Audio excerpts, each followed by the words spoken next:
马克龙正面对前所未有的考验。9月的巴黎，空气里闻不到香榭丽舍的香水味，只有催泪瓦斯和垃圾燃烧的刺鼻焦糊味。一场名为封锁法国的大规模示威浪潮席卷了整个法兰西，从巴黎到马赛，从里昂到里尔，超过17万愤怒的法国民众涌上街头，用点燃的垃圾桶和路障将这个国家彻底瘫痪。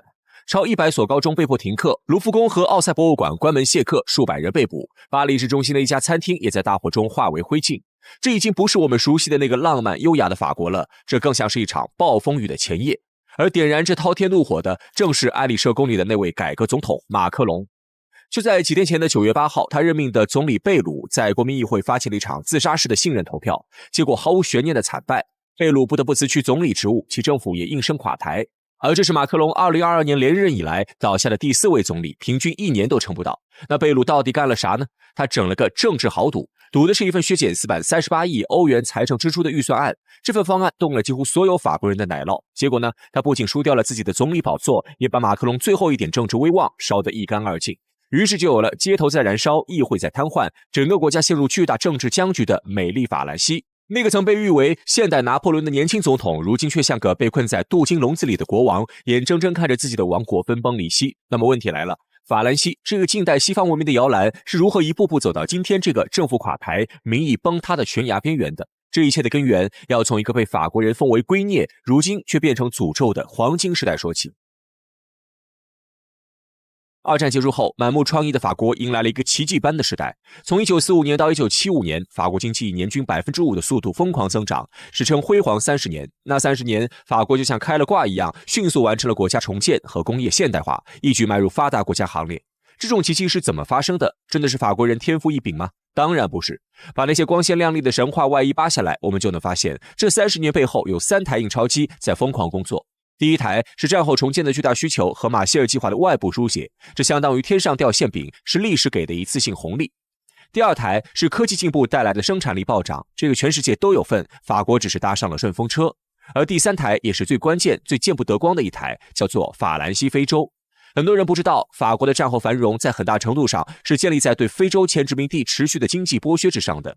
通过控制非洲法郎这个货币体系，法国死死拿捏着10多个非洲国家的经济命脉，廉价的掠夺他们的自然资源，比如尼日尔的油矿几乎是白送给法国的核电占用。法国人用非洲的资源和战后的机遇，为自己打造了一个全世界最舒服的摇篮。从1945年开始，法国建立起一套堪称奢侈的福利国家体系。免费的医疗、优厚的养老金、慷慨的失业救济、名目繁多的家庭补贴，从你出生到进坟墓都给你安排的明明白白。但他们忘了，这个摇篮是要用真金白银来维持的。当历史的红利吃干抹净，这个摇篮就变成了一口镀金笼子。更要命的是，这个摇篮不仅写进了法律，更刻进了法国人的灵魂里。高福利不再被看作是经济繁荣的结果，而被视为一种天赋人权，一种神圣不可侵犯的社会契约。谁敢动这个契约，谁就是人民的公敌。1968年的5月风暴就把这份契约用暴力焊死了。那场最初由学生发起的抗议，迅速演变成一场席卷全国1000万人参与的总罢工，整个法国几乎停摆。最终，法国政府被迫妥协，签订了格雷内尔协议，大幅提高最低工资，增加工会权利，把高福利的社会模式用法律的形式彻底锁死。从那以后，法国人就得了一种病，不爱妥协，喜欢闹革命。任何改革不管对错，先上街闹一场再说。街头政治成了法国政治的最高裁决形式。好了，现在历史的账本该结算了。辉煌30年的3台印钞机如今已经全部熄火，殖民红利没了，战后重建也结束了。全球化浪潮下，法国的工业被掏空，陷入了漫长的去工业化进程。今天的法国经济增长已经陷入停滞。法国央行预测，今年法国的 GDP 增速只有可怜的 0.7%。与此同时，为了维持那个庞大的福利体系，法国政府只能疯狂借债。到2025年，法国的公共债务已经飙升至 GDP 的 114%， 社保系统的赤字预计将扩大到221亿欧元。简单来说，就是挣得少了，花得更多了，只能靠借钱度日。这种低增长、高债务的恶性循环，就是今天法国一切危机的经济根源。马克龙想做的无非是让大家少花点，勒紧裤腰带过日子。可法国人早就习惯了躺在摇篮里的生活，你现在想把摇篮拆了，他们不跟你拼命才怪。如果说经济衰退是法国的心脏病，那么社会撕裂就是正在全身扩散的癌症。在巴黎光鲜亮丽的市中心之外，环绕着一圈被称为郊区的卫星城，这里没有埃菲尔铁塔的浪漫，只有一栋栋灰暗破败的廉租公寓。这里是法国的另一面，一个被主流社会遗忘和歧视的世界。这些郊区的诞生同样要追溯到辉煌30年。当时法国经济起飞，劳动力严重短缺，于是便从北非的马格里布地区和西非等前殖民地大规模引进了移民劳工。这些移民为法国的工厂和建设付出了血汗，但他们却被隔离在这些专门为他们修建的郊区里，成了事实上的内部殖民地。到了70年代，法国的工厂开始倒闭、外迁，去工业化的浪潮袭来。这些曾经的劳工一夜之间就失业了，他们被困在了这些与世隔绝的社区里，成了贫困陷阱的牺牲品。失业、贫穷、歧视、公共服务的严重匮乏，成了郊区的代名词。法国人还特别喜欢搞一套叫普世主义的价值观，就是假装看不见种族和宗教差异，认为所有人都是平等的共和国公民。这套说辞听起来很高大上，实际上就是自欺欺人，因为它不允许法国政府出台针对特定族裔的扶植政策，导致这些移民后代在就业、教育、住房等各方面都面临着系统性的歧视，却又得不到任何有效的帮助。当上升的通道被堵死，当被社会抛弃的愤怒无处发泄，暴力就成了唯一的语言。从1981年的汽车牛仔到2005年震惊世界的大骚乱，再到2023年因警察射杀少年而引发了全国暴动，法国郊区的火焰几乎每隔一段时间就要熊熊燃烧一次。法国的麻烦不止在城郊，当巴黎郊区的汽车在燃烧时，远在非洲的法兰西帝国也正在被一把大火烧成灰烬。最近几年，马里、布基纳法索、尼日尔等法国在非洲萨赫勒地区的前殖民地接连发生军事政变。这些军政府上台后做的第一件事，就是把法国驻军像垃圾一样扫地出门，彻底终结了法国长达数十年的军事存在和政治影响。法兰西非洲这个维持法国大国地位的后殖民体系已经土崩瓦解，这不仅是地缘政治上的惨败，更是经济上的重创。廉价的资源没了，受保护的市场没了，法国的大国幻梦也该醒了。这两场火烧的是同一种燃料，后殖民时代的总清算。郊区是帝国的内伤，非洲是帝国的外患，内外同时溃烂，神仙也难救。面对这样一个内外交困的烂摊子，马克龙心里比谁都清楚，他是个典型的技术官僚，一个信奉数据和理性的银行家总统。他知道法国的病根在哪里，那个臃肿、低效、昂贵的福利体系。所以从上台第一天起，他就举起了改革的大旗。从养老金到失业保险，他想把法国从镀金笼子里拖出来。但问题是，他面对的是一个习惯了革命而不是妥协的民族。在法国的政治文化里，妥协是软弱的表现，而上街抗议、瘫痪全国才是表达民意的最有效方式。因此，马克龙的每一次改革都像是往一个火药桶里扔火星，必然会引爆一场社会大地震。更何况，他手里根本没有足够的政治权力。自从2022年议会选举后，他的执政联盟就失去了绝对多数席位，国民议会形成了左翼、中间派和极右翼三足鼎立的格局。这意味着他的任何法案都可能被左右夹击的反对派联手否决。就像这一次贝鲁政府的垮台，就是极左和极右罕见的站在一起，共同投下了反对票。这就是马克龙的囚徒困境。削减福利、改革体制，政府就会垮台，民意就会崩塌，国家陷入瘫痪。不削减福利，不改革体制，法国的经济和债务就会首先垮台，最终还是社会动荡。向左走是断头台，向右走也是断头台。他就像一个清醒的船长，眼看着冰山就在前方，手里却没有舵。在国内寸步难行，马克龙只能把目光投向国际舞台。他高喊欧洲战略自主，试图扮演戴高乐的角色，带领欧洲摆脱对美国的依赖，重塑法国的伟大。但这更像是一种逃避。一个在国内焦头烂额的领导人，试图通过外交上的高光表现来掩盖内政的失败。但一个连自己家都摆不平的国家，又怎么可能领导整个欧洲呢？当德国和东欧国家对他的战略自主充满疑虑，当法国的内乱一次次成为国际新闻头条时，他所谓的欧洲领袖梦也成了一个笑话。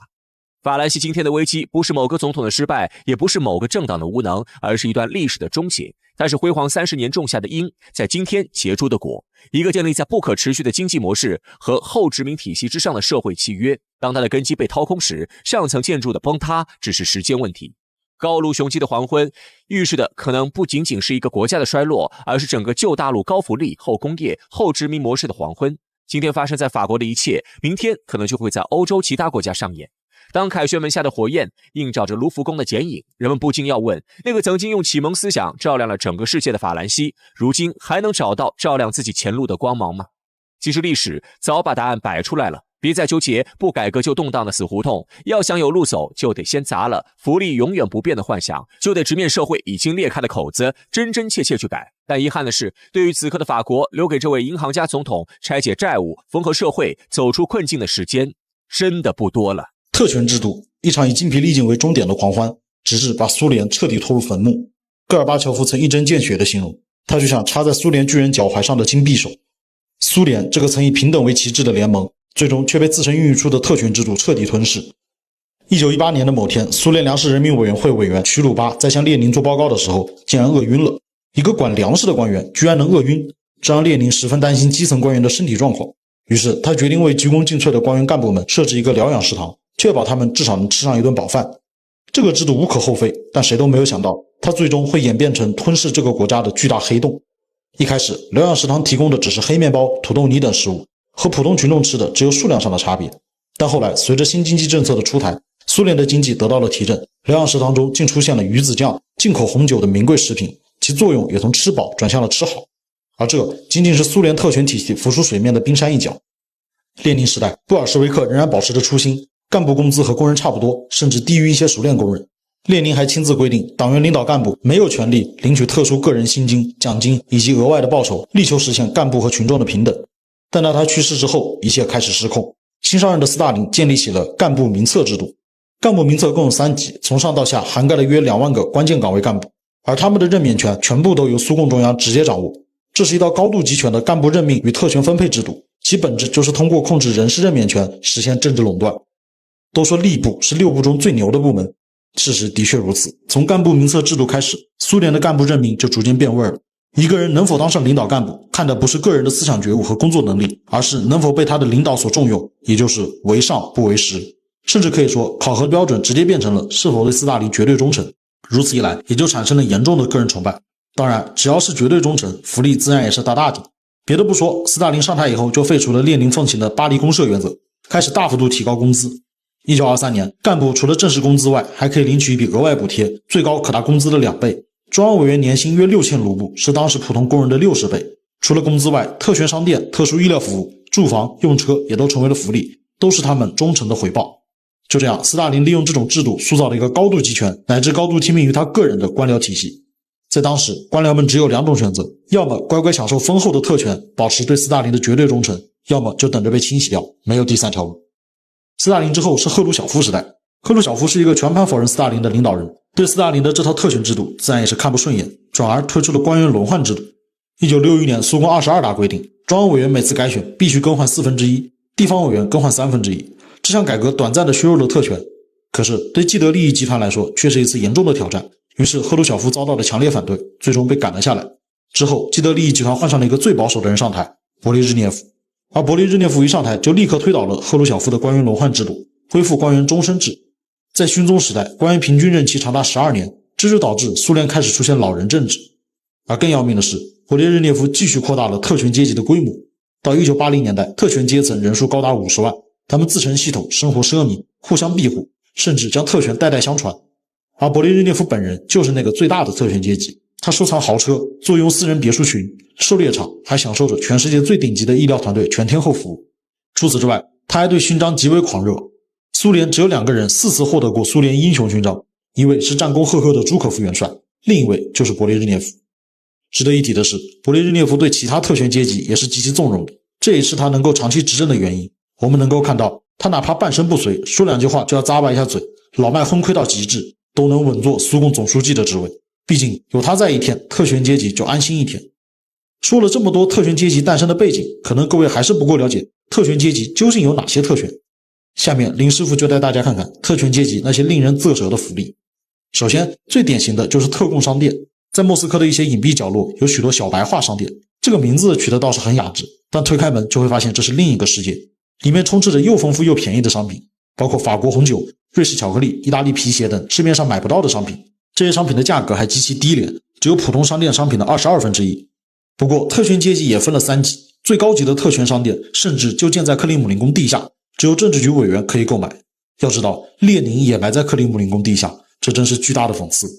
我们都知道苏联轻工业薄弱，所以特权商店里很多商品都是利用外汇进口来的。在1980年，特工系统进口奢侈品支出占国家外汇储备的 18%， 相当于300万工人1年的工资总和。其次是住房，当时普通苏联居民的房子平均只有50平米，甚至在加盟国乌兹别克斯坦还有50万人住在土窑中。而特权阶级呢，中层干部的住房面积一般平均在80到100平米，高级干部能达到200平米，政治局委员呢，则每个人人均有3套别墅。至于作为最大特权阶级的勃列日涅夫本人，他在黑海边上的别墅造价高达 8.5 亿卢布，相当于150万工人1年的工资。最后是教育上的差距。